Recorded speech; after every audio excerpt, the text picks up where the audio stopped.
Hi hello ನಮಸ್ಕಾರ. ಎಲ್ಲರೂ ಹೆಂಗದಿರಿ? ನಾವು ಅಂಕರು ಮಸ್ತ್ ಅದಿ ನೋಡ್ರಿ. ಈ ವಿಡಿಯೋ ಏನಪ್ಪ ಅಂದ್ರೆ ಕಮಲದ ಹೂ ನಿನ್ನ ಕಾಣದೆ ಇರಲಾರೆ.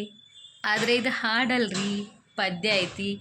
ಈ ಪದ್ಯನ ನಾವು ನೋಡ್ಕೊತ ಹೋಗೋನು ಬರ್ರಿ ಯಾವ ರೀತಿ ಇರುತ್ತಂತಂದು ನೋಡ್ರಿ. ಬರೀ ಪದ್ಯ ಹೇಳಾಗ್ತೀನಿ ಅಂತಂದು ಇದು ಮಾಡ್ಕೋಬೇಡ್ರಿ. ಗದ್ಯ ಆದರೆ ನಾವು ಓದ್ಕೊಂಡು ಅರ್ಥ ಮಾಡ್ಕೋಬೋದು. ಪದ್ಯ ಆದರೆ ಒಂದು ಸ್ವಲ್ಪ ಅರ್ಥ ಅದು ಬೇರೆ ಬೇರೆ ಇರ್ತಾವೆ. ಅದಕ್ಕೆ ಪದ್ಯನ ಜಾಸ್ತಿ ಹೇಳತ್ತೀನಿ. ಗದ್ಯ ಆದರೆ ಒಂದು ಸ್ವಲ್ಪ ನೀವು ಓದ್ಕೊರಿ, ಪದ್ಯನ ಹೇಳ್ತೀನಿ. ಗದ್ಯ ಆದಷ್ಟು ನಿಮಗೆ ಯಾವ್ದು ಬೇಕು ಅದನ್ನು ಕೇಳ್ರಿ, ಅದನ್ನು ಹೇಳಕ್ಕೆ ಟ್ರೈ ಮಾಡ್ತೀನಿ. ಎಲ್ಲ ಗದ್ಯನೂ ಹೇಳಕ್ಕೆ ಟೈಮ್ ಇಲ್ಲ, ಹಾಗಾಗಿ ಪದ್ಯಗಳನ್ನ ಫಸ್ಟ್ ಮುಗಿಸ್ಕೊಂಬಿಡೋನು. ಆಮ್ಯಾಗ ಗದ್ಯ ಪಾಠಕ್ಕೆ ನಿಮಗೆ ಯಾವ ಬೇಕು ಅದನ್ನು ಹೇಳ್ರಿ, ಅದಷ್ಟೇ ನೋಡ್ಕೊಂಡು ಇದನ್ನು ಮಾಡೋಣಂತ. ಬರ್ರಿ ವಿಡಿಯೋ ಸ್ಟಾರ್ಟ್ ಮಾಡೋಣ. ರೆಡಿ? ಬರ್ರಿ ತಡ ಮಾಡೋದು ಬೇಡ. ಈ ಪದ್ಯನ ನೋಡ್ಕೋತ ಹೋಗೋನು, ಒಂದೊಂದು ಪದ್ಯ ನೋಡ್ಕೋತ ಹೋಗೋನು. ಮೊದಲೇ ಪದ್ಯ ನೋಡೋನು, ಪದ್ಯ ಓದ್ಕೋತ ಹೋಗೋದು ಬೇಡ, ಬರೀ ಅದರ ಅರ್ಥ ಹೇಳ್ಕೊತ ಹೋಗ್ತೀನಿ, ಅಷ್ಟು ಕೇಳ್ರಿ. ಮೊದಲನೇ ಪದ್ಯ. ಈ ಪದ್ಯ ಏನಪ್ಪ ಅಂದ್ರೆ ಗಂಡನ ಮನಸ್ಥಿತಿಯನ್ನು ಬಹಳ ಸುಂದರವಾಗಿ ಚಿತ್ರಿಸ್ಯಾರ. ಹೆಂಡತಿ ತವರಿಗೆ ಹೋಗಿರ್ತಾಳ, ಅವಳು ಮನೆಯಲ್ಲಿ ಇಲ್ಲದ ಕಾರಣ ಮನೆ ಖಾಲಿ ಖಾಲಿ ಕಾಣ್ತಿರ್ತೈತಿ. ಪ್ರತಿದಿನ ಅವಳ ಮಾತು, ನಗು, ಕಾಳಜಿ ಮತ್ತು ಪ್ರೀತಿಯಿಂದ ತುಂಬಿದ್ದ ಮನೆ ಈಗ ಮೌನವಾಗೈತಿ. ಅವಳು ಇಲ್ಲದ ಕಾರಣ ಊಟಕ್ಕೂ ರುಚಿ ಇಲ್ಲ, ಕೆಲಸದಲ್ಲಿಯೂ ಆಸಕ್ತಿ ಇಲ್ಲ. ಆದ್ದರಿಂದ ಮನೆಯ ಸಂತೋಷವು ಕೇವಲ ವಸ್ತುಗಳಿಂದ ಬರುವುದಿಲ್ಲ, ಮನೆಯ ಸದಸ್ಯರ ಪ್ರೀತಿ ಮತ್ತು ಸಾನ್ನಿಧ್ಯದಿಂದ ಬರ್ತೈತಿ ಅಂತಂದು ತಿಳಿತೈತಿ. ಇಲ್ಲಿ ಕವಿ ಏನು ಹೇಳ್ತಾರಪ್ಪ ಅಂದ್ರೆ, ಗಂಡ ಹೆಂಡತಿಯ ನಡುವಿನ ಪ್ರೀತಿಯನ್ನು ಮಾತ್ರ ಹೇಳುವುದಲ್ಲ, ಒಬ್ಬ ವ್ಯಕ್ತಿಯ ಅನುಪಸ್ಥಿತಿ ಮತ್ತು ಜೀವನದಲ್ಲಿ ಎಷ್ಟು ದೊಡ್ಡ ಖಾಲಿತನವನ್ನು ಉಂಟು ಮಾಡ್ತೈತಿ ಎಂಬುದನ್ನು ತೋರಿಸ್ತಾರೆ. ಪ್ರೀತಿಯ ಮೌಲ್ಯವು ವ್ಯಕ್ತಿ ಮತ್ತು ಜೊತೆಯಲ್ಲಿದ್ದಾಗ ಅಷ್ಟಾಗಿ ತಿಳಿಯುವುದಿಲ್ಲ, ಆದರೆ ಅವರು ದೂರವಾದಾಗ ಅದರ ಮಹತ್ವ ಅರ್ಥ ಆಕತ್ತೆ ಅಂತಂದು ಹೇಳ್ತಾರೆ. ಈ ಪದ್ಯದಿಂದ ನಮಗೇನು ತಿಳಿತೈತಪ್ಪ ಅಂದ್ರೆ, ಇಂದಿನ ಕಾಲದೊಳಗೆ ಅಂದ್ರೆ ಇವಾಗಿನ ಜನ್ರೇಷನ್ ಒಳಗೆ ಅನೇಕರು ಮನೆಯವರ ಜೊತೆ ಸಮಯ ಕಳೆಯುವುದಕ್ಕಿಂತ ಮೊಬೈಲ್, ಸಾಮಾಜಿಕ ಜಾಲತಾಣ ಮತ್ತು ಹೆಚ್ಚು ಸಮಯ ಕಳೀತಾರೆ. ಆದ್ರೆ ಈ ಪದ್ಯ ನಮ್ಗೆ ಒಂದು ಮುಖ್ಯವಾದ ಪಾಠವನ್ನು ಕಲಿಸೈತಿ. ಏನಪ್ಪ ಅಂದ್ರೆ, ಕುಟುಂಬದವರು ನಮ್ಮ ಜೀವನದ ನಿಜವಾದ ಸಂಪತ್ತು ಕುಟುಂಬ. ಅವರು ಯಾವಾಗಲೂ ನಮ್ಮ ಜೊತೆ ಇರ್ತಾರೆ ಎಂದು ನಿರ್ಲಕ್ಷ್ಯ ಮಾಡಬಾರ್ದು. ಅವರ ಪ್ರೀತಿ, ಕಾಳಜಿ ಮತ್ತು ಬೆಂಬಲವೇ ನಮ್ಮ ಜೀವನದ ನಿಜವಾದ ಸಂತೋಷ. ಆದ್ದರಿಂದ ನಮ್ಮ ಕುಟುಂಬವನ್ನು ಗೌರವಿಸಬೇಕು ಮತ್ತು ಅವರ ಜೊತೆ ಅಮೂಲ್ಯ ಸಮಯ ಕಳಿಬೇಕಂತಂದು ಈ ಪದ್ಯ ಹೇಳ್ತೈತಿ. ಇರೋದು ಬರೀ 3 ಲೈನ್ ನೋಡ್ರಿ. 3 ಲೈನ್ ಒಳಗೆ ನಮ್ಮ ಜೀವನನ ಐತಂದಂಗೆ ಹೇಳ್ಯಾರ ಕವಿ ಇದ್ರೊಳಗೆ. ಬರ್ರಿ ನೆಕ್ಸ್ಟ್ ಪದ್ಯ ನೋಡೋನು. ನೆಕ್ಸ್ಟ್ ಪದ್ಯ. ಈ ಪದ್ಯ ನಮಗೇನು ಹೇಳ್ತೈತಪ್ಪ ಅಂದ್ರೆ, ಹೆಂಡತಿ ತನ್ನ ಗಂಡನ ಬಗ್ಗೆ ಅಪಾರವಾದ ಪ್ರೀತಿಯನ್ನು ವ್ಯಕ್ತಪಡಿಸ್ತಾಳೆ.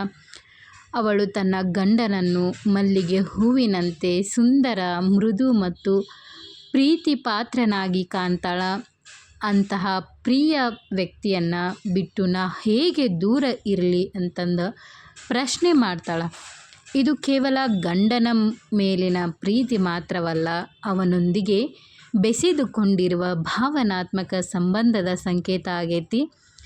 ಇಲ್ಲಿ ಕವಿ ಪ್ರೀತಿಯ ನಿಜವಾದ ಅರ್ಥವನ್ನು ತಿಳಿಸ್ತಾರೆ. ನಿಜವಾದ ಪ್ರೀತಿ ಎಂದರೆ ಕೇವಲ ಒಟ್ಟಿಗೆ ಇರುವುದು ಅಲ್ಲ, ಮನಸ್ಸಿನಲ್ಲಿ ಒಬ್ಬರಿಗಾಗಿ ಮತ್ತೊಬ್ಬರು ವಿಶೇಷ ಸ್ಥಾನವನ್ನು ಹೊಂದಿರುವುದು. ಆ ವ್ಯಕ್ತಿ ಇಲ್ಲದಿದ್ದರೆ ಜೀವನ ಅಪೂರ್ಣ ಎಂದು ಭಾಸವಾಗುವುದು ಅಂತಂದು ಹೇಳ್ಯಾರ. ಇದರಿಂದ ನಮ್ಮ ಇಂದಿನ ಯುವ ಜನತೆಗೆ ಸಂಬಂಧಗಳನ್ನು ಬಹಳ ಬೇಗ ಆರಂಭಿಸ್ತಾರೆ ಮತ್ತು ಬಹಳ ಬೇಗ ಮುಗಿಸ್ತಾರೆ.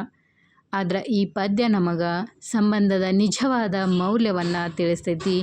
ಪ್ರೀತಿ ಎಂದರೆ ಸಮಯ ಕಳೆಯುವುದು ಮಾತ್ರ ಅಲ್ಲ, ಪರಸ್ಪರ ಗೌರವ, ನಂಬಿಕೆ ಮತ್ತು ಬದ್ಧತೆ ಇರಬೇಕು. ಆಗ ಸಂಬಂಧಗಳು ಶಾಶ್ವತ ಅಕ್ಕವಂತಂದು ಹೇಳ್ತಾರೆ. ಈಗ ನಾವು ನೆಕ್ಸ್ಟ್ ಪದ್ಯ ನೋಡೋಣ. 3ನೇ ಪದ್ಯ. ಈ ಪದ್ಯದಲ್ಲಿ ಗಂಡ ಹೆಂಡತಿಯ ನಿಜವಾದ ಜೀವನದ ಒಂದು ದೊಡ್ಡ ಸತ್ಯವನ್ನು ಕವಿ ಹೇಳಕತ್ತಾರ. ಗಂಡ ಹೆಂಡತಿಯ ನಡುವೆ ಜಗಳಗಳು ಆಗುವುದು ಸಹಜ. ಇಬ್ಬರು ಬೇರೆ ಬೇರೆ ಮನಸ್ಥಿತಿಯವರಾಗಿರುವುದರಿಂದ ಅಭಿಪ್ರಾಯ ಭೇದಗಳು ಬರಬಹುದು. ಆದ್ರೆ ಆ ಜಗಳಗಳು ಹೆಚ್ಚು ಕಾಲ ಉಳಿಬಾರ್ದು. ಗಂಗಾ ನದಿ ನೀರು ಹರಿದು ಹೋಗುವಂತೆ ಕೋಪ ಮತ್ತು ಭಿನ್ನಾಭಿಪ್ರಾಯಗಳು ದೂರ ಆಗ್ಬೇಕಂತಂದು ಹೇಳ್ತಾರೆ. ಕವಿ ಇಲ್ಲೇ ಸಂಬಂಧದ ಬಲವನ್ನು ತೋರಿಸ್ತಾರೆ. ನಿಜವಾದ ಪ್ರೀತಿ ಇರು ಕಡೆ ಕ್ಷಮೆ ಇರ್ತೈತಿ, ಅರ್ಥ ಮಾಡಿಕೊಳ್ಳುವ ಗುಣ ಇರ್ತೈತಿ, ಜಗಳದ ನಂತರವೂ ಮತ್ತೆ ಒಂದಾಗುವ ಮನಸ್ಸು ಇರ್ತೈತೆ ಅಂತಂದು ಹೇಳ್ತಾರೆ. ಇದೇ ಸಂಬಂಧದ ನಿಜವಾದ ಸೌಂದರ್ಯ. ಗಂಡ ಹೆಂಡತಿಯ ಸಂಬಂಧವು ಕೋಪದ ಮೇಲಲ್ಲ, ಪ್ರೀತಿ ಮತ್ತು ನಂಬಿಕೆಯ ಮೇಲೆ ನಿಂತಿರಬೇಕು ಅಂತನ್ನೋದು ಈ ಪದ್ಯದ ಅರ್ಥ ಆಗೈತಿ. ಆದ್ರೆ ಇಂದಿನ ಕಾಲದೊಳಗೆ ಸಣ್ಣ ಸಣ್ಣ ವಿಷಯಗಳಿಗೂ ಸಂಬಂಧಗಳು ಮುರಿದು ಹೋಗಾಕತ್ತಾವು, ನಾವು ನೋಡಾಕತ್ತೀವಿ. ಅಹಂಕಾರ, ಕೋಪ ಮತ್ತು ತಾಳ್ಮೆಯ ಕೊರತೆಯಿಂದ ಅನೇಕ ಸಂಬಂಧಗಳ ಕೊನೆಗೊಳ್ಳಾಕತ್ತಾವು. ಆದರೆ ಈ ಪದ್ಯ ನಮಗೆ ಜಗಳಗಳು ಜೀವನದ ಒಂದು ಭಾಗ ಮಾತ್ರ, ಅವು ಸಂಬಂಧದ ಅಂತ್ಯವಲ್ಲ ಅಂತಂದು ತೋರಿಸ್ತಾವು. ಸಂಬಂಧ ಉಳಿಬೇಕಾದ್ರೆ ಕ್ಷಮಿಸುವ ಗುಣ ಮತ್ತು ಪರಸ್ಪರ ಅರ್ಥ ಮಾಡಿಕೊಳ್ಳುವ ಮನಸ್ಸಿರ್ಬೇಕಂತಂದು ಈ ಪದ್ಯದಿಂದ ನಾವು ತಿಳ್ಕೊತೀವಿ. ಬರ್ರಿ ನೆಕ್ಸ್ಟ್ ಪದ್ಯ ನೋಡೋಣ.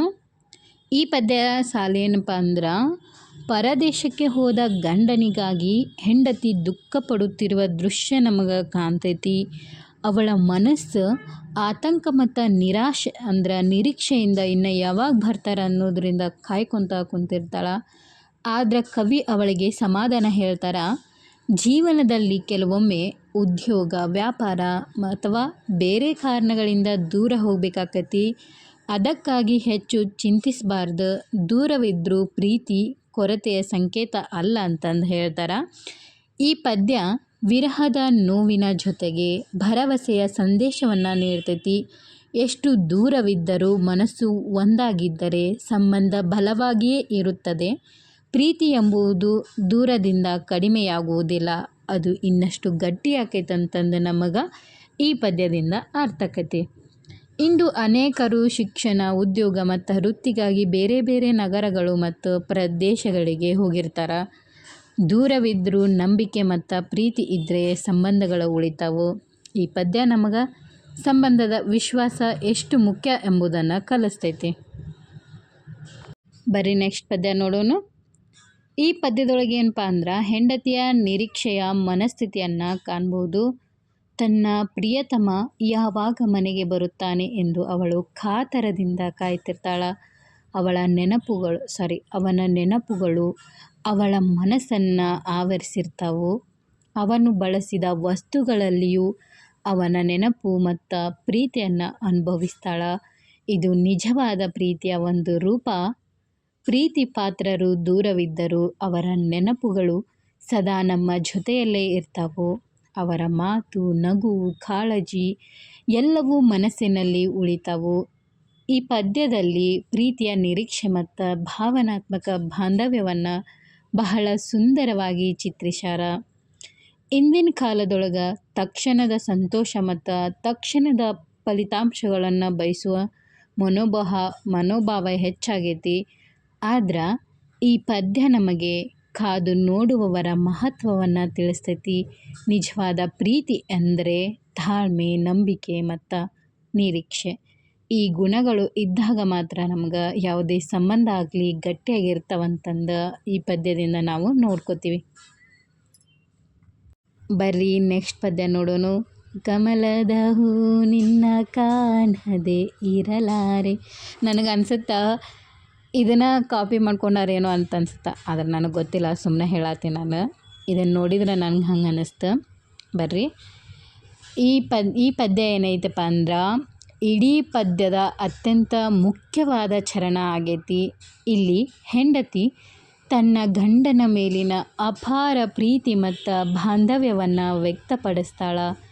ಕಮಲದ ಹೂವು ನೀರಿನ ಮೇಲೆ ಅರಳಿದರೂ ಅದರ ಜೀವನ ನೀರಿನ ಮೇಲೆಯೇ ಅವಲಂಬಿತವಾಗಿರ್ತೈತಿ. ನೀರಿಲ್ಲದೆ ಕಮಲದ ಹೂವು ತನ್ನ ಸೌಂದರ್ಯವನ್ನು ಕಳೆದುಕೊಳ್ತೈತಿ.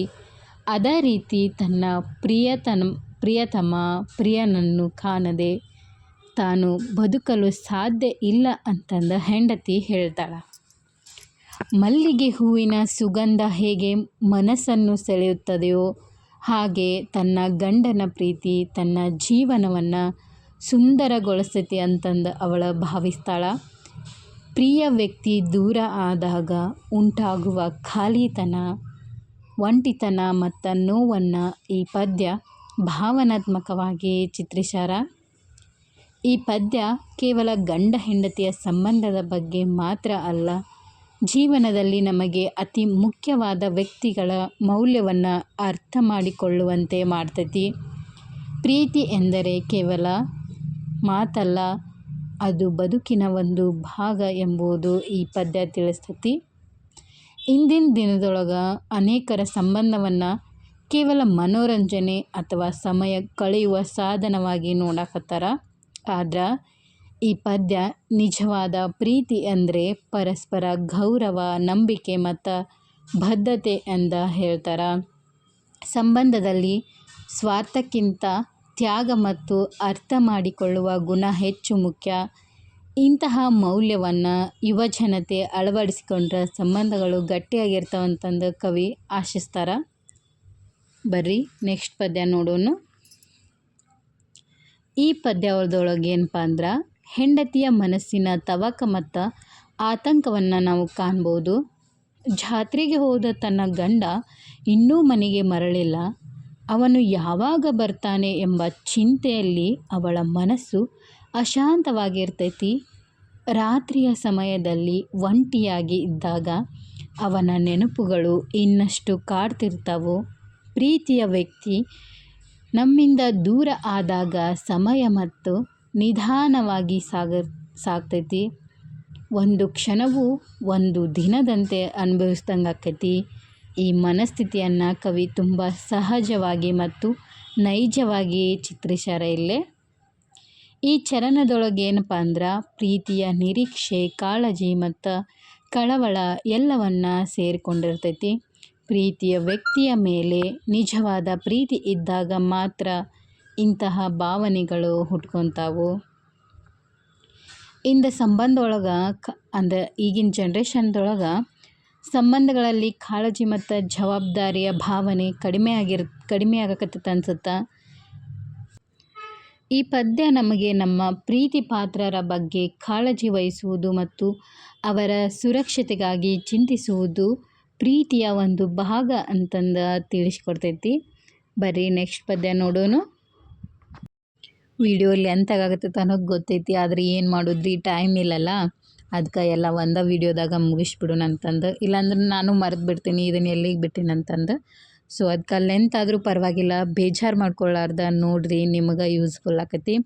ಬರ್ರಿ ನೆಕ್ಸ್ಟ್ ಪದ್ಯ ನೋಡೋಣ. ಈ ಪದ್ಯದೊಳಗೆ ಹೆಂಡತಿ ತನ್ನ ಗಂಡನ ಮೇಲಿನ ಪ್ರೀತಿಯ ಆಳವನ್ನು ವ್ಯಕ್ತಪಡಿಸ್ತಾಳ.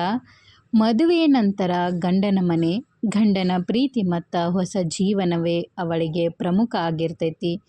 ತನ್ನ ಗಂಡನೊಂದಿಗೆ ಕಳೆದ ಸಂತೋಷದ ಕ್ಷಣಗಳು ಅವಳಿಗೆ ತವರಿನ ನೆನಪುಗಳನ್ನು ಮರೆಸಿರ್ತೈತಿ. ಇಲ್ಲಿ ಕವಿ ದಾಂಪತ್ಯ ಜೀವನದ ಮಹತ್ವವನ್ನು ವಿವರಿಸ್ತಾರ. ಮದುವೆ ಕೇವಲ ಒಬ್ಬರನ್ನು ಮಾತ್ರ ಅಲ್ಲ, ಎರಡು ಕುಟುಂಬವನ್ನು ಕೂಡ ಒಂದು ಮಾಡ್ತೈತಿ. ಗಂಡ ಹೆಂಡತಿ ಪರಸ್ಪರ ಪ್ರೀತಿ ಮತ್ತು ಗೌರವದಿಂದ ಬದುಕಿದಾಗ ಅವರ ಜೀವನ ಸುಂದರವಾಗಿರ್ತೈತಂತಂದು ಈ ಪದ್ಯದಿಂದ ನಮಗೆ ಹೇಳ್ತಾರೆ. ಆದರೆ ಇಂದಿನ ಯುವಜನತೆಗೆ ಮದುವೆ ಅನ್ನೋದೇ ಕೇವಲ ಒಂದು ಆಚರಣೆಯಾಗಿ ನೋಡಿರ್ತಾರೆ. ಜವಾಬ್ದಾರಿ ಮತ್ತು ಬದ್ಧತೆಯ ಸಂಬಂಧವಾಗಿ ಅರ್ಥ ಮಾಡಿಕೊಳ್ಳಬೇಕು. ಪರಸ್ಪರ ಗೌರವ ಮತ್ತು ಪ್ರೀತಿ ಇದ್ದಾಗ ಮಾತ್ರ ದಾಂಪತ್ಯ ಜೀವನ ಯಶಸ್ವಿ ಆಗ್ತೈತೆ ಅಂತಂದು ಕವಿಲೇ ಹೇಳ್ತಾರೆ. ಬರ್ರಿ ನೆಕ್ಸ್ಟ್ ಪದ್ಯ ನೋಡೋಣ.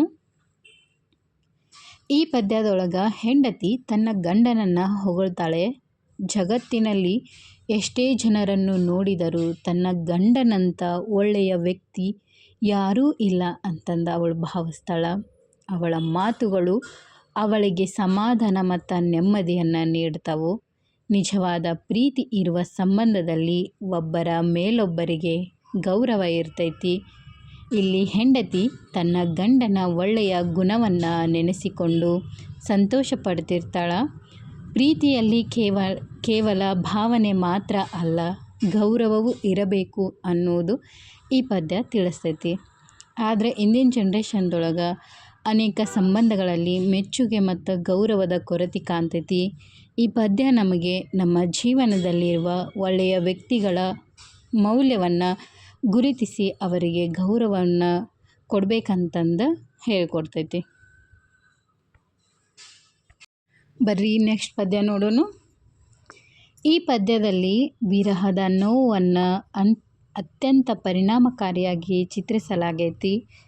ಬರಿಗಾಲಿನಲ್ಲಿ ನಡೆಯುವಾಗ ಕಾಲಿಗೆ ಮುಳ್ಳು ಚುಚ್ಚಿದರೆ ಹೇಗೆ ತೀವ್ರವಾಗಿ ನೋವಾಗುತ್ತದೆಯೋ ಹಾಗೆ ತನ್ನ ಪ್ರೀತಿಯ ನೆನಪು ಪ್ರಿಯನ ನೆನಪು ಬಂದಾಗ ಹೆಂಡತಿಯ ಹೃದಯಕ್ಕೆ ನೋವಾಗುತ್ತದೆ.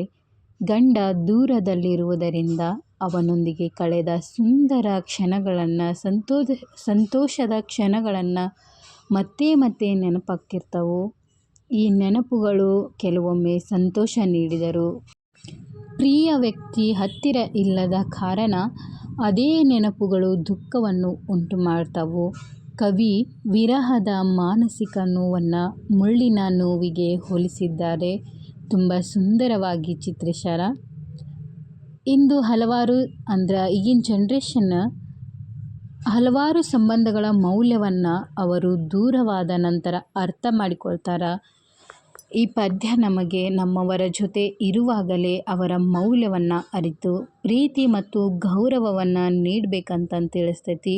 ಸಮಯ ಹೋದ ಮೇಲೆ ಪಶ್ಚಾತ್ತಾಪ ಪಡುವುದಕ್ಕಿಂತ ಸಂಬಂಧವನ್ನು ಉಳಿಸಿಕೊಳ್ಳುವುದು ಮುಖ್ಯ. ಅದ ಹೇಳ್ತಾರಲ್ರಿ, ಟ್ರೈನ್ ಹೋಗಿಂದ ಟಿಕೆಟ್ ತೊಗೊಂಡ್ರೆ ಏನು ಪ್ರಯೋಜನ ಅಂತಂದು, ಆ ರೀತಿ. ಬರ್ರಿ ನೆಕ್ಸ್ಟ್ ಪದ್ಯ ನೋಡೋಣ. ಈ ಪದ್ಯದೊಳಗೆ ಹೆಂಡತಿ ತನ್ನ ಗಂಡನ ಮೇಲಿನ ಅಪಾರ ಪ್ರೀತಿಯನ್ನು ವ್ಯಕ್ತಪಡಿಸ್ತಾಕತ್ತಾಳ. ಏನ್ರಿ ಬರೀ ಎಲ್ಲ ಪದ್ಯದೊಳಗೂ ಪ್ರೀತಿ ಅಪಾರ ಬರೆಯುವ ಬರಾತ. ಕವಿ ಅಷ್ಟು ಚಂದ ಅವರಿಬ್ಬರ ಸಂಬಂಧವನ್ನು ವರ್ಣಿಸಾಕತ್ತಾರ. ಬರ್ರಿ ಈ ಪದ್ಯದೊಳಗೆ ಹೆಂಡತಿ ತನ್ನ ಗಂಡನ ಮೇಲಿನ ಅಪಾರ ಪ್ರೀತಿಯನ್ನು ವ್ಯಕ್ತಪಡಿಸಾಕತ್ತಾಳ. ಅವನ ಪ್ರೀತಿಯಲ್ಲಿ ಅವಳು ತನ್ನ ಸುತ್ತಲಿನ ಅನೇಕ ವಿಷಯಗಳನ್ನು ಮರೆತಾಳ. ಅವನ ನೆನಪು, ಅವನ ಮಾತು, ಅವನ ವ್ಯಕ್ತಿತ್ವ ಇವೆಲ್ಲವೂ ಅವಳ ಮನಸ್ಸನ್ನು ಸಂಪೂರ್ಣವಾಗಿ ಆವರಿಸ್ಯಾವ. ಇದು ನಿಜವಾದ ಪ್ರೀತಿಯ ಒಂದು ರೂಪ. ಪ್ರೀತಿಯು ಜೀವನದಲ್ಲಿ ಸಂತೋಷ ಮತ್ತು ನೆಮ್ಮದಿಯನ್ನು ನೀಡ್ತೈತಿ. ಆದ್ರೆ ಕವಿ ಇಲ್ಲಿ ಅತಿಯಾದ ಪ್ರೀತಿ ಎಂದರೆ ತನ್ನ ವ್ಯಕ್ತಿತ್ವವನ್ನು ಕಳೆದುಕೊಳ್ಳುವುದು ಅಲ್ಲ, ಬದಲಾಗಿ ಮತ್ತೊಬ್ಬರ ಸಂತೋಷದಲ್ಲಿ ತನ್ನ ಸಂತೋಷವನ್ನು ಕಂಡುಕೊಳ್ಳುವುದು ಅಂತಂದು ಹೇಳ್ಯಾರ. ಇಂದಿನ ಕಾಲದೊಳಗೆ ಸಂಬಂಧಗಳಲ್ಲಿ ಸ್ವಾರ್ಥ ಹೆಚ್ಚಾಗೈತಿ. ಈಗಿನ ಜನ್ರೇಷನ್ದೊಳಗೆ ಎಲ್ಲ ಸಂಬಂಧಗಳಿಗೂ ಸ್ವಾರ್ಥನ ಹೆಚ್ಚಾಗಿಬಿಟ್ಟೈತಿ. ಈ ಪದ್ಯ ಏನು ಹೇಳ್ತೈತಪ್ಪ ಪ್ರೀತಿ ಕೇವಲ ಪಡೆಯುವುದು ಅಲ್ಲ, ಕೊಡುವುದು ಮತ್ತು ಹಂಚಿಕೊಳ್ಳುವುದು ಅಂತಂದು ತಿಳಿಸ್ತೈತಿ. ಪರಸ್ಪರ ಕಾಳಜಿ ಮತ್ತು ಸಹಕಾರ ಇದ್ದಾಗ ಮಾತ್ರ ಸಂಬಂಧಗಳು ಸುಂದರವಾಗಿರ್ತಾವಂತಂದು ಈ ಪದ್ಯದ ಮೂಲಕ ನಮಗೆ ಕವಿ ಹೇಳ್ತಾರೆ. ನೆಕ್ಸ್ಟ್ ಪದ್ಯ. ಈ ಪದ್ಯದೊಳಗೆ ಹೆಂಡತಿ ತನ್ನ ಗಂಡನ ಬಗ್ಗೆ ಯೋಚಿಸ್ತಾ ಕಾಲ ಕಳೀತಿರ್ತಾಳ. ಅವನು ನಗರಕ್ಕೆ ಹೋಗಿರ್ತಾನ, ಅವನು ಇನ್ನೂ ಮರಳಿ ಬಂದಿಲ್ಲ. ಆದ್ದರಿಂದ ಅವನು ಎಲ್ಲಿದ್ದಾನೋ ಏನು ಮಾಡ್ತಿದ್ದಾನೋ ಎಂದು ಕಲ್ಪನೆ ಮಾಡ್ಕೋತಿರ್ತಾಳ. ಪ್ರೀತಿಯಲ್ಲಿ ಇರುವವರಿಗೆ ನಿರೀಕ್ಷೆ ಮತ್ತು ಚಿಂತೆ ಸಹಜ. ಪ್ರೀತಿಯ ವ್ಯಕ್ತಿ ದೂರ ಆದಾಗ ಅವರ ಬಗ್ಗೆ ಸಾವಿರಾರು ಪ್ರಶ್ನೆಗಳು ಮನಸ್ಸಿನಲ್ಲಿ ಮೂಡ್ತಾವ. ಇದೇ ಮನಸ್ಥಿತಿಯನ್ನು ಕವಿ ಇಲ್ಲಿ ಚಿತ್ರಿಸ್ಯಾರ. ಇಂದು ಅನೇಕರು ಈಗಿನ ಜನ್ರೇಷನ್ದಾಗ ಅನೇಕರು ಉದ್ಯೋಗ, ಶಿಕ್ಷಣ ಅಥವಾ ವ್ಯಾಪಾರದ ಕಾರಣದಿಂದ ದೂರ ಹೋಗಿರ್ತಾರ. ದೂರ ಇದ್ದರೂ ನಂಬಿಕೆ ಕಳೆದುಕೊಳ್ಳದೆ ಸಂಬಂಧವನ್ನು ಉಳಿಸಿಕೊಳ್ಳುವುದು ಮುಖ್ಯ. ಈ ಪದ್ಯವು ವಿಶ್ವಾಸ ಮತ್ತು ಸಹನೆಯ ಮಹತ್ವವನ್ನು ನಮಗೆ ಹೇಳ್ತೈತಿ. ಬರ್ರಿ ನೆಕ್ಸ್ಟ್ ಪದ್ಯ ನೋಡೋಣ. ನೆಕ್ಸ್ಟ್ ಪದ್ಯ. ಈ ಪದ್ಯದೊಳಗೆ ಗಂಡನನ್ನು ಕಾಯುತ್ತಿರುವ ಹೆಂಡತಿಯ ಮನಸ್ಥಿತಿಯನ್ನು ಚಿತ್ರಿಸ್ಯಾರ. ಅವಳ ಕಣ್ಣುಗಳು ಸದಾ ಅವನ ಆಗಮನದ ದಾರಿಯನ್ನು ನೋಡಕತ್ತವು. ಚಂದ್ರನನ್ನು ನೋಡಿದಾಗ ಅವನ ನೆನಪು ಬರಾಕತ್ತಿರ್ತಾವು. ಪ್ರತಿಯೊಂದು ಕ್ಷಣವೂ ಅವನ ನಿರೀಕ್ಷೆಯಲ್ಲಿ ಕಳೆಯಕತ್ತಿರ್ತಾಳ. ಇದು ನಿಜವಾದ ಪ್ರೀತಿಯ ಒಂದು ಲಕ್ಷಣ. ಪ್ರಿಯ ವ್ಯಕ್ತಿ ದೂರ ಆದಾಗ ಅವರ ಆಗಮನಕ್ಕಾಗಿ ಕಾಯುವುದು ಮತ್ತು ಅವರನ್ನು ನೆನಪಿಸಿಕೊಳ್ಳುವುದು ಸಹಜ. ಇಂದು ಅನೇಕ ಸಂಬಂಧಗಳಲ್ಲಿ ತಾಳ್ಮೆಯ ಕೊರತೆ ಐತಿ. ಈ ಪದ್ಯ ನಮಗೆ ಕಾಯುವಿಕೆ, ವಿಶ್ವಾಸ ಮತ್ತು ಪ್ರೀತಿಯ ಮೌಲ್ಯವನ್ನು ಯುವ ಜನತೆಗೆ ತಿಳಿಸಿಕೊಡ್ತೈತಿ. ಬರ್ರಿ ನೆಕ್ಸ್ಟ್ ಪದ್ಯ ನೋಡೋಣ. ಈ ಪದ್ಯದೊಳಗೆ ಗಂಡನಿಲ್ಲದೆ ಹೆಂಡತಿಗೆ ನಿದ್ರೆಯೂ ಬರುವುದಿಲ್ಲ ಎಂಬ ಭಾವನೆ ವ್ಯಕ್ತ ಆಕೈತಿ. ಮಲ್ಲಿಗೆ ಹೂವಿನ ಸುವಾಸನೆ ಇದ್ದರೂ ಅವಳ ಮನಸ್ಸಿಗೆ ಸಂತೋಷವಿಲ್ಲ, ಏಕೆಂದರೆ ಅವಳ ಸಂತೋಷದ ಮೂಲವಾದ ಗಂಡ ಅವಳ ಜೊತೆಯಲ್ಲಿಲ್ಲ ಅನ್ನೋ ಒಂದು ಕೊರಗೆ ಇರ್ತೈತಲ್ಲ, ಅದಕ್ಕೆ ಇದು ಪ್ರೀತಿಯ ಆಳವನ್ನು ತೋರಿಸುವ ಚರಣ ಆಗೈತಿ. ನಿಜವಾದ ಪ್ರೀತಿ ಇದ್ದಾಗ ವ್ಯಕ್ತಿಯ ಉಪಸ್ಥಿತಿಯೇ ಸಂತೋಷದ ಕಾರಣ ಆಗಿರ್ತೈತಿ. ಈ ಪದ್ಯದಿಂದ ಸಂಬಂಧಗಳಲ್ಲಿ ಭಾವನಾತ್ಮಕ ಬೆಂಬಲದ ಮಹತ್ವವನ್ನು ತಿಳಿಸ್ತೈತಿ. ಹಣ, ಆಸ್ತಿ, ಸೌಲಭ್ಯಗಳಿಗಿಂತ ಪ್ರೀತಿ ಮತ್ತು ಆತ್ಮೀಯತೆ ಮುಖ್ಯ ಅಂತಂದು ಸಂದೇಶ ಕೊಡ್ತಿರ್ತೈತಿ. ಬರ್ರಿ ಮತ್ತು ನೆಕ್ಸ್ಟ್ ಪದ್ಯ ನೋಡೋಣ. ಈ ಪದ್ಯದ ಕೊನೆಯ ಚರಣ ಇದು. ಇಲ್ಲಿ ಗಂಡ ಹೆಂಡತಿಯ ನಡುವೆ ಕೆಲವೊಮ್ಮೆ ಜಗಳ ಮತ್ತು ಕೋಪ ಉಂಟಾದಾಗ ಕೊನೆಯಲ್ಲಿ ಅವರು ಮತ್ತೆ ಒಂದಾಗ್ತಾರೆ ಎಂಬುದನ್ನು ಹೇಳಲಾಗೈತಿ. ನಿಜವಾದ ಪ್ರೀತಿಯೇ ಅಹಂಕಾರಕ್ಕೆ ಸ್ಥಾನವಿಲ್ಲ. ಪ್ರೀತಿಯೇ ಎಲ್ಲ ಭಿನ್ನಾಭಿಪ್ರಾಯಗಳನ್ನು ಗೆಲ್ತೈತಿ. ಕವಿ ಈ ಪದ್ಯದ ಮೂಲಕ ದಾಂಪತ್ಯ ಜೀವನದ ನಿಜವಾದ ಸೌಂದರ್ಯವನ್ನು ತೋರ್ಸಾಕತ್ತಾರ. ಸಂಬಂಧದಲ್ಲಿ ಜಗಳಗಳು ಬರ್ತಾವ, ಆದ್ರೆ ಪ್ರೀತಿ, ವಿಶ್ವಾಸ ಮತ್ತು ಕ್ಷಮೆ ಇದ್ರೆ ಸಂಬಂಧ ಇನ್ನಷ್ಟು ಗಟ್ಟಿ ಹಾಕವಂತಂದು ಹೇಳ್ತಾರೆ. ಆದರೆ ಈಗಿನ ಜನ್ರೇಷನ್ದೊಳಗೆ ಒಂದು ಸಣ್ಣ ವಿಷಯಗಳಿಗೂ ಸಂಬಂಧಗಳನ್ನು ಮುರಿದುಕೊಳ್ಳುವ ಪ್ರವೃತ್ತಿ ಹೆಚ್ಚಾಗೈತಿ. ಇನ್ನು ಜಾಸ್ತಿನೇ ಆಗೈತಿ ಈಗಂಕರು. ಅದೊಂದು ಫ್ಯಾಷನ್ ಆಗೈತೆ ಅಂತಂದು ಹೇಳ್ಬೋದು ಈಗ. ಈ ಪದ್ಯ ನಮಗೆ ಸಹನೆ, ಕ್ಷಮೆ, ಪರಸ್ಪರ ಗೌರವ ಮತ್ತು ಬಾಂಧವ್ಯದ ಮಹತ್ವವನ್ನು ಕಲಿಸ್ತೈತಿ. ನಿಜವಾದ ಸಂಬಂಧಗಳು ಜಗಳದಿಂದ ಮುರಿಯುವುದಿಲ್ಲ, ಅರ್ಥ ಮಾಡಿಕೊಳ್ಳುವಿಕೆಯ ಕೊರತೆಯಿಂದ ಮಾತ್ರ ಮುರಿತೈತಿ ಎಂಬ ಜೀವನದ ಸತ್ಯವನ್ನು ಈ ಪದ್ಯದಲ್ಲಿ ಹೇಳಾಕತ್ತಾರ. ಒಟ್ಟಾರೆಯಾಗಿ ಈ ಕಮಲದ ಹೂವು ನಿನ್ನ ಕಾಣದೆ ಇರಲಾರೆ ಎಂಬ ಜನಪದ ಪದ್ಯವು ಕೇವಲ ಗಂಡ ಹೆಂಡತಿಯ ಪ್ರೇಮ ಕಥೆ ಅಲ್ಲ. ಇದು ಪ್ರೀತಿ, ನಂಬಿಕೆ, ಸಹನೆ, ವಿರಹ, ನಿರೀಕ್ಷೆ, ಕ್ಷಮೆ ಮತ್ತು ಕುಟುಂಬದ ಮೌಲ್ಯಗಳನ್ನು ತಿಳಿಸ್ತೈತಿ. ಮತ್ತು ಹಂಗೆ ನಿಜವಾದ ಜೀವನದ ಪಾಠವನ್ನು ಹೇಳ್ಕೊಡ್ತೈತಿ ಇದು. ಇಂದಿನ ಯುವ ಜನತೆ ಈ ಪದ್ಯದಿಂದ ಸಂಬಂಧಗಳನ್ನು ಹೇಗೆ ಗೌರವಿಸಬೇಕು ಮತ್ತು ಹೇಗೆ ಉಳಿಸಿಕೊಳ್ಳಬೇಕು ಮತ್ತು ನಿಜವಾದ ಪ್ರೀತಿಯ ಅರ್ಥವೇನು ಎಂಬುದನ್ನು ಕಲಿಬೇಕಾಗೈತಿ. ಎಲ್ಲರೂ ಒಂದು ಸ್ವಲ್ಪ ಈಗ ಕಲ್ಕೋರಿ ಪಾಠದಿಂದ. ಈಗ ನಮಗೆ ಎಲ್ಲ ಕನ್ನಡ ಪಾಠ ಅಥವಾ ಬೇರೆ ಯಾವುದೋ ಒಂದು ಪಾಠ ಪದ್ಯಗಳನ್ನು ಏನೋ ಒಂದು ಕೊಟ್ಟಿರ್ತಾರೆ. ಎದಕ್ಕೆ ಕೊಟ್ಟಿರ್ತಾರಪ್ಪ ಅಂದ್ರೆ ನಮಗೆ ಆ ಒಂದು ಏಜ್ನೊಳಗೆ ನಾವೆಲ್ಲ ನಮ್ಮ ತಪ್ಪುಗಳನ್ನು ಹೇಗೆ ಸರಿ ಮಾಡ್ಕೋಬೇಕು, ನಾವು ಹೇಗೆ ಜೀವನ ಮಾಡ್ಬೇಕು ಅನ್ನೋದು ಆ ಏಜಿನಿಂದ ಆ ಏಜಿಗೆ ತಿಳ್ಕೊಳ್ಳಿ ಅಂತಂದು ಈ ಥರ ಪದ್ಯಗಳನ್ನು, ಪಾಠಗಳನ್ನು ಇಟ್ಟಿರ್ತಾರೆ. ಬರೀ ಎಕ್ಸಾಮ್ಗಾಗಿ ಮಾತ್ರ ಓದಕ್ಕೆ ಹೋಗಬೇಡ್ರಿ, ಇದನ್ನು ನಿಮ್ಮ ಜೀವನದಾಗೂ ಅಳವಡಿಸ್ಕೊಡ್ರಿ. ಇಷ್ಟ ಹೇಳ್ತೀನಿ. ಇವು ಈ ಪದ್ಯದ ಕ್ವಶನ್ಸ್ ಆಗ್ಯಾವ, ನೋಡ್ಕೋರಿ. ವಿಡಿಯೋ ಹೆಂಗೆ ಅನ್ನಿಸ್ತಂತಂದು ಲೈಕ್ ಮಾಡಿರಿ, ಶೇರ್ ಮಾಡಿರಿ, ಕಮೆಂಟ್ ಮಾಡಿರಿ. ಹಂಗೆ ಇನ್ನೂ ಒಂಚೂರು ಸಬ್ಸ್ಕ್ರೈಬ್ ಮಾಡಿರಿ. ವಿಡಿಯೋ ಹೆಂಗೆ ಅನ್ನಿಸ್ತಂತಂದು ಕಮೆಂಟ್ ಮಾಡಿರಿ. ಧನ್ಯವಾದಗಳು, ನಮಸ್ಕಾರ. ಮತ್ತು ಮುಂದಿನ ವಿಡಿಯೋದಾಗ ಸಿಗೋನು. ಬಾಯ್. ಧನ್ಯವಾದಗಳು.